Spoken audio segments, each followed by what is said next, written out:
Chapter 1244, Wish. Just as Rionette Tinecare's figure appeared in dark demonic Wolf Cotter's pupils, she left the window to the heart and began expanding back to her original size. This meant that her Wraith's possession attempt had failed. The dark demonic wolf's body rapidly shrunk and thinned as he madly absorbed the light around him, becoming a translucent black velvet curtain. This was an item that Klein had seen via dream divination. It was ejected from the grayish-white fog and had landed in the hands of the dark demonic wolf.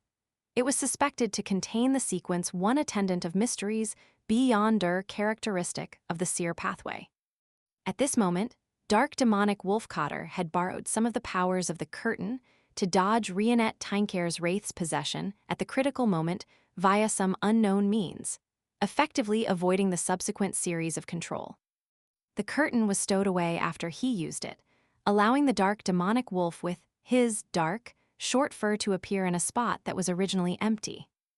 Rionette Tinecare wasn't surprised by the failure. Taking advantage of this opportunity, a golden-haired, red-eyed head in her hand spat out a rectangular, diamond-like charm. The other three heads used ancient Hermes, Jotun, and Elvish to say a word. Yesterday. The rectangular, diamond-like charm was instantly engulfed in transparent flames as it fused with the void. Rionette Tinecare's body swelled as the four blonde, red-eyed heads flew up and landed on her empty neck, stacked upon one another. In the blink of an eye, Miss Messenger had transformed into a huge doll that could almost break through the dark demonic wolf's castle. She was wearing a black gothic dress with countless mysterious symbols and sinister vines. Her eyes were blood red, and she exuded an aura that no human should possess. Dark demonic Wolf Cotter didn't attempt to stop Rionette Tinecare from borrowing strength from her past, nor did he immediately show his complete mythical creature form. With 8 feet on the ground, he raised his neck and let out a roar. This roar seemed to be of a higher level, containing words similar to Jotun. It made the curtain float up and instantly expand, blanketing the ancient castle from top to bottom. The curtain quickly turned transparent and fused with the building. It was as though it had never appeared or had any effect on it. However, Klein's spiritual intuition told him that this place was already isolated from the outside world. If he wanted to leave, he had to first break the invisible barrier. In other words, that curtain made the dark demonic wolf's castle become an independent kingdom. This was the embryonic form of a divine kingdom. Klein, who had just failed and planned on continuing to summon angels to help him, had a spark of inspiration. He instantly changed his mind, reaching into the void and dragging out another hymn. It was Jaemin Sparrow, one who was holding a historical projection of the Staff of the Stars. Right on the heels of that, Klein controlled his historical projection to turn him into his marionette and transfer some worms of spirit over. While he was busy with these matters, Rionette Tinecare had already recovered to her peak condition. Her bright red eyes reflected the 8-legged demonic wolf. With a faint flash, the dark demonic wolf turned into a white goat. However, outside the dark hall, a giant holding a broom suddenly trembled and transformed into a demonic wolf with a tuft of gray hair on its forehead. At the moment when the curse was cast on him, a miracle invoker, he had swapped places with his marionette. He opened his mouth once again and let out a roar. This roar also contained words that mostly resembled the source of Jotun, describing a beautiful wish. I wish for all godhood here to dissipate. In the next second, as the god of wishes, the dark demonic wolf granted his wish. Klein immediately felt his godhood being repressed. The beyonder powers that stemmed from Scholar of Yore and Bizarro Sorcerer could no longer be used. Fortunately, the historical projection was maintained with spirituality. As long as the summoning was successful, it wouldn't be dispelled by the dark demonic wolf's wish. Similarly, as Klein had already turned his historical projection into a marionette and transferred a number of worms of spirit over, he could still swap locations with his projection. Apart from him, Rionette Tinecare and dark demonic wolf were also affected by the wish that had been granted. Their beyonder powers above Sequence 5 had vanished into thin air, making it difficult to use them. Of course, be it the demonic wolf marionette that had turned into a goat or the gigantic doll-like Rionette Tynecare, there was no change in their form. What existed was reasonable, so it couldn't be eliminated by the power of wishes. After making this wish, the dark demonic wolf arched his back and bent his body slightly. It looked like he was about to engage in a battle with Klein and Rionette Tynecare. At that moment, his mountain-like body was about the size of the castle-like doll. He looked down coldly at Klein, capable of crushing him with a single swipe of his claw. In addition, the castle had many marionettes rushing over. They consisted of giants, elves, vampires, humans, and deformed monsters. Only a number of them were at sequence 5, but now they had Cotter's worms of spirit in their bodies.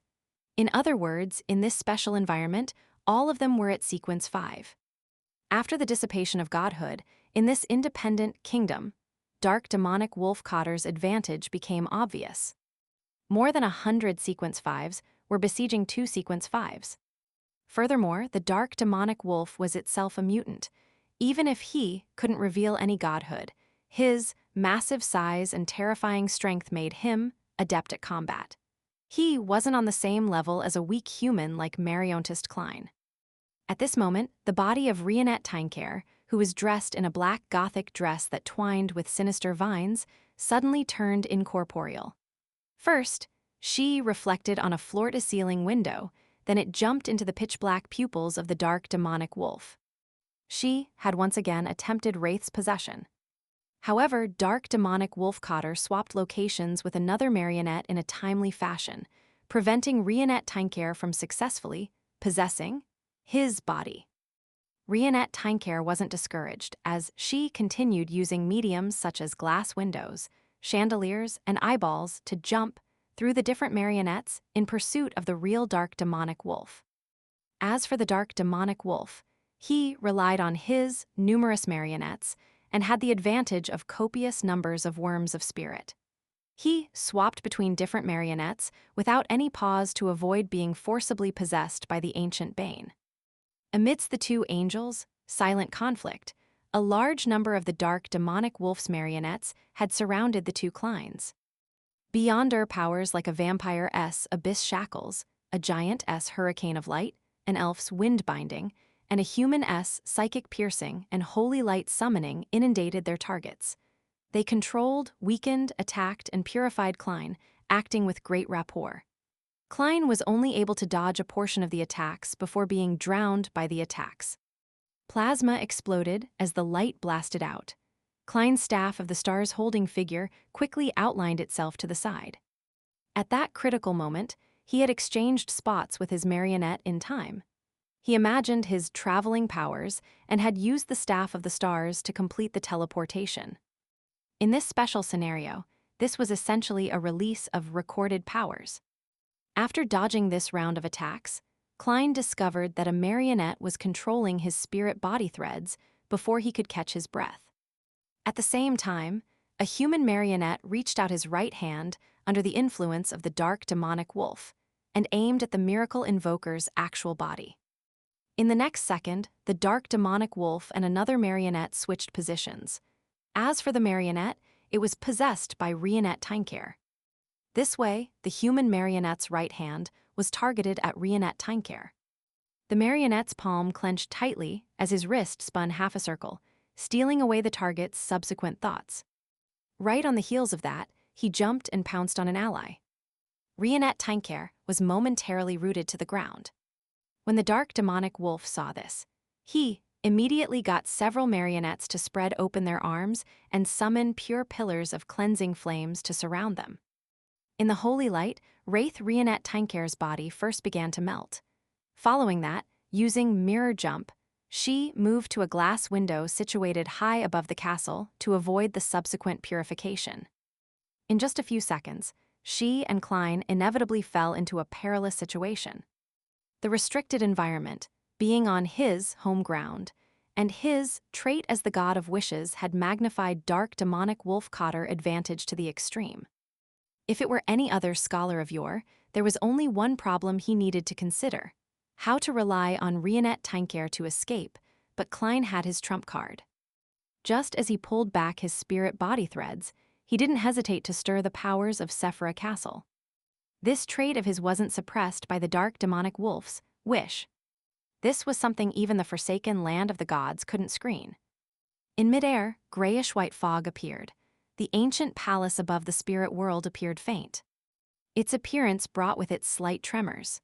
A certain power followed the connection and shook the demonic wolf's castle, causing the translucent black velvet curtain to jolt out of place a little, allowing the independent kingdom to intersect with reality.